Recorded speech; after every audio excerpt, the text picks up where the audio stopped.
kita masuk ke bagian inti, kita juga harus perlu tahu teman-teman, apa sih itu polusi udara?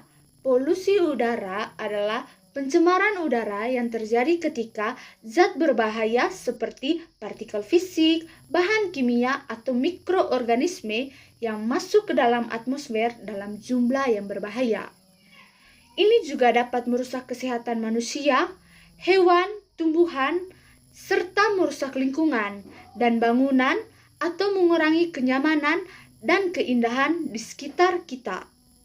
Yang kedua itu jenis-jenis dari polusi udara. Yang pertama, partikulat. Yang kedua, ozon troposfer. Yang ketiga, nitrogen dioksida. Yang keempat, sulfur dioksida. Yang kelima, karbon dioksida. Yang keenam, bahan kimia beracun. Yang ketujuh, asap rokok dan asap pembakaran.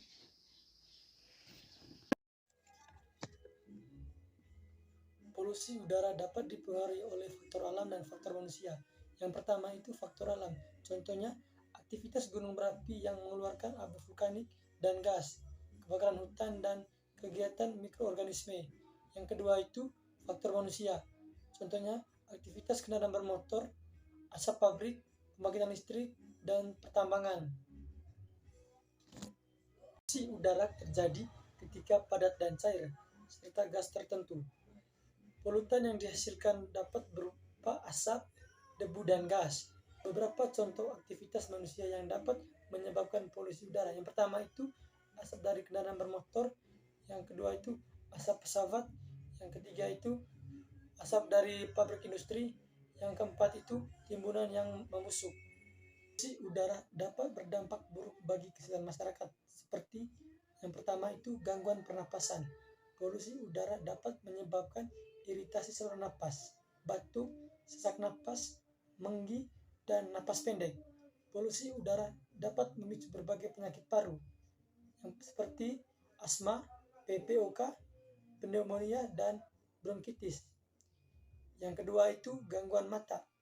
Polusi udara dapat menyebabkan iritasi, sindrom mata kering, konjungtivitis, dan glaukoma. Polusi udara dapat berdampak negatif pada lingkungan. Di antaranya adalah yang pertama, kerusakan tanaman. Polutan dalam udara dapat merusak tanaman dan pohon yang sensitif. Gejala kerusakan yang terlihat pada tanaman di antaranya perubahan warna, bercak-bercak atau lesi pada daun. Yang kedua, pencemaran air dan tanah. Zat pencemar udara dapat mencemari air dan tanah, sehingga kualitas air minum dan sumber daya alam lainnya terganggu. Yang ketiga, haze yang terjadi ketika sinar matahari. Bertemu partikulat kecil pencemar di udara, sehingga mengaburkan kejelasan warna, tekstur, dan bentuk. Yang keempat, hujan asam. Hujan asam yang mengandung asam nitrat dan asam sulfat dapat merusak pohon, tanah, dan badan air. Yang kelima, eutrofikasi. Kondisi di mana konsentrasi nutrisi di air tinggi sehingga merangsang pertumbuhan alga. Hal ini dapat menyebabkan ikan mati dan hilangnya tumbuhan dan satwa. Yang berikut, untuk mengatasi populasi udara, bisa melakukan beberapa hal seperti mengurangi penggunaan kendaraan bermotor. Anda bisa menggunakan transportasi umum, sepeda, atau jalan kaki. Yang kedua, mengurangi penggunaan bahan bakar fosil. Anda bisa beralih ke sumber energi bersih, seperti tenaga surya dan tenaga angin. Yang ketiga, menanam pohon dan tumbuhan hijau. Pohon dapat menyerap polutan udara dan menghasilkan oksigen. Yang keempat, mengurangi penggunaan barang kimia. Anda bisa mengurangi penggunaan barang kimia secara berlebihan, terutama pada cairan pembersih rumah.